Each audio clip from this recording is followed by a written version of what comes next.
तुम्हारे पिता होते तो तुम्हें कभी गोद से नीचे नहीं उतारते। अरे वो तुम्हारे पिता नहीं है। मैया फिर हमारे पिता कौन है? मैया ने कहा बेटा तुम्हारे पिता ऐसे हैं, अरे एक बार तुम्हें गोद में बिठा लिया ना तो तुम उतरोगे महाराज, और नहीं तो तुम्हारा पिता कभी उतारेगा। फिर मैया मेरा पिता कौन है? कहने लगी है मैया कि हर व्यापक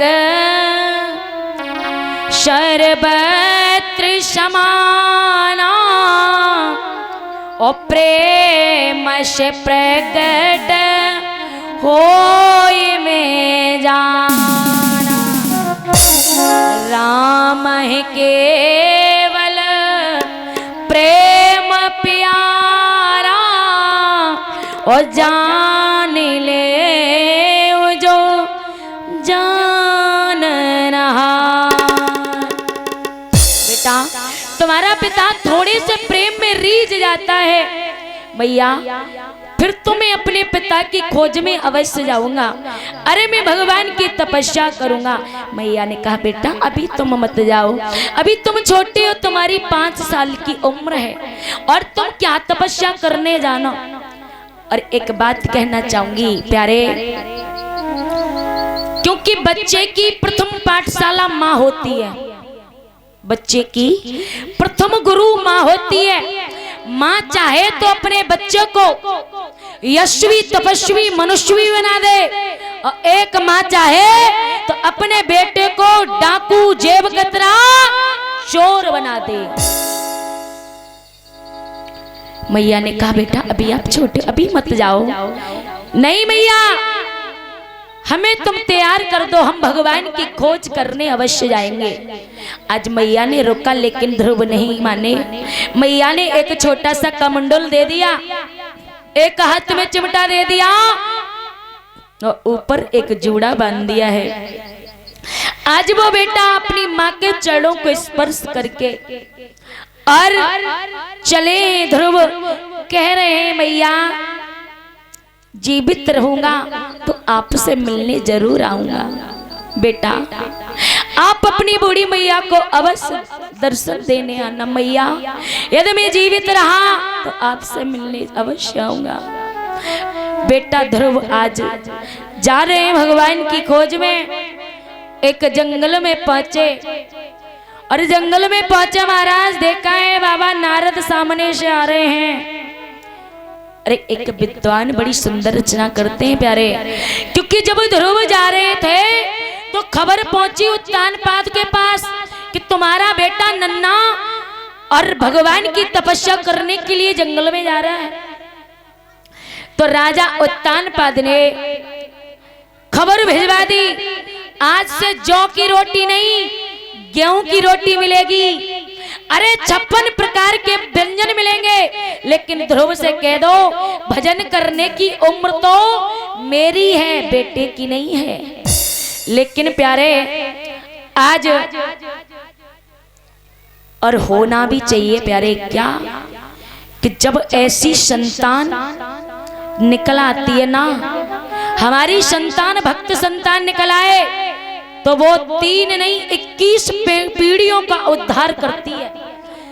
7 पीढ़ियां मातृ पक्ष की और 7 पीढ़ियां पितृ पक्ष की और 7 पीढ़ियां ससुर पक्ष की। महाराज ध्रुव को जब पता चला कि मेरे पिता कह रहे हैं जौ की रोटी नहीं आज से गेहूं की रोटी मिलेगी, तो ध्रुव ने इनकार कर दिया और कहा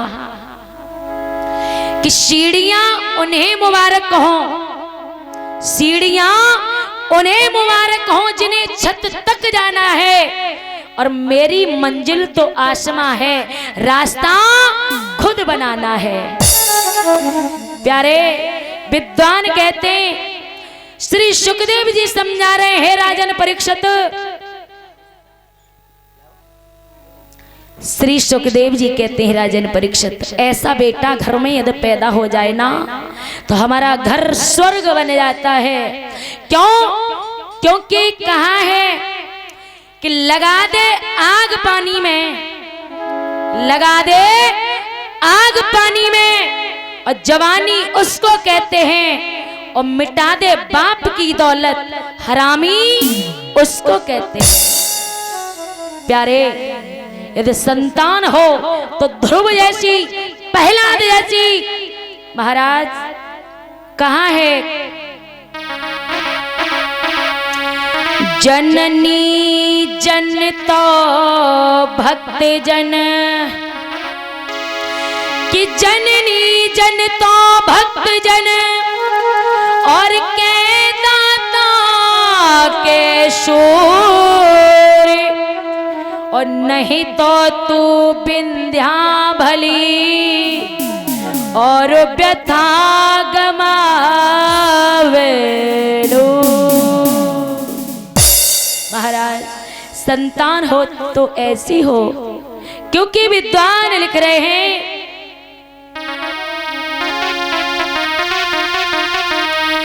कि भारत की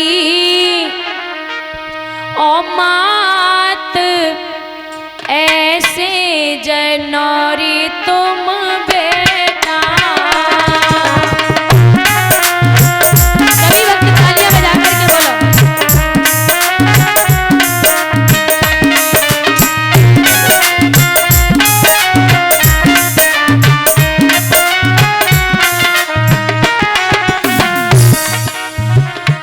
क्योंकि महाराज ये अपना भारतवर्ष, जितने अवतार हुए अपने भारतवर्ष में हुए, ये भारत हमारा बड़ा ही पवित्र है। लिखा है क्या? ओ भारत की मौत ऐसे जनौरी तुम बेटा।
करो प्यारे।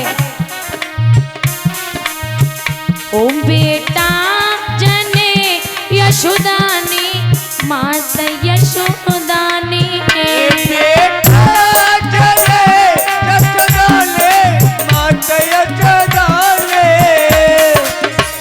श्री कृष्ण नाम ऐसे जनौरी तुम बेटा।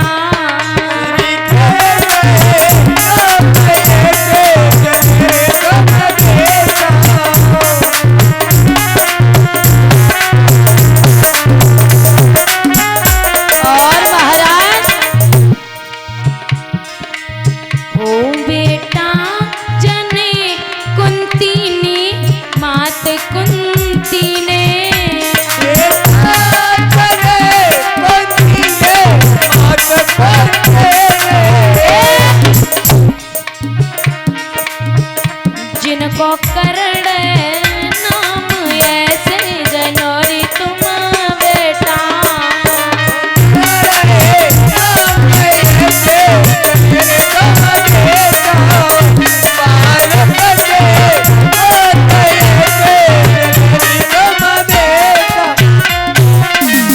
महाराज आज ध्रुव जब जंगल में पहुंचे, बाबा नारद से भेंट हुई। ध्रुव ने साष्टांग दंडवत प्रणाम किया। बाबा नारद ने कहा ये कोई बेटा तो होनहार है। कहा बेटा आप कहाँ जा रहे हो? बोले बाबा जी हम जंगल में जा रहे हैं भगवान की तपस्या करने के लिए। बाबा नारद ने कहा बेटा अरे यहाँ भगवान थोड़ी है, अरे यहाँ तो हिंसक जीव हैं, तुम्हें खा जाएंगे, लौट जाओ। अब बाबा नारद तो परीक्षा ले रहे हैं। बोले बाबा जी मेरी माँ कहा करती हैं कि हम में भी भगवान है और तुम में भी भगवान है, प्रत्येक इंसान में भगवान है। क्या एक भगवान दूसरे भगवान को खाता है क्या? बाबा नारद